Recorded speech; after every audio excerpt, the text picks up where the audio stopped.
যে সারের কোনো বিকল্প নাই, আর জনগণ দ্বারা সার পাচ্ছে না, একটা জনগণ কাজ করবে না, সার নিবে। 1500 টাকা হলে মার্কেটে সার আছে, 2800 টাকা হলে মার্কেটে সার আছে, না হলে সার নাই। এখানে যদি সার দিবা লাগে তাহলে তো মারামারি শুরু হয়ে যাবে। এখানে প্রশাসন না আসলে সার দেওয়া কোনোভাবে সম্ভব না। খুবই অবস্থা ভয়াবহ, কৃষক কোনো সার পাচ্ছে না।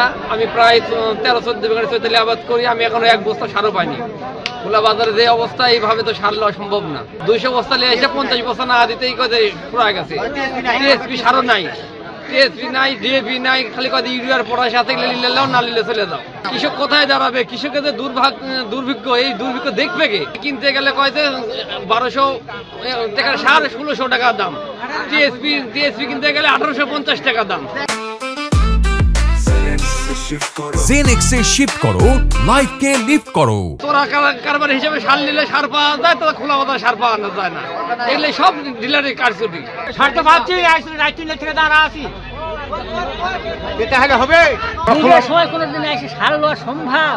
খায় না খায়, এখন খাবারটা কে দিবে? 20 বিঘা মাটিতে আমাদের সার লাগবে। আমার লাইনকে সার লওয়া এটা কত বড় কষ্টকর। লাইনকে সার লওয়া সম্ভব? আমার পাটের টাকার দাম কে দিবে সারাদিন বসে থেকে?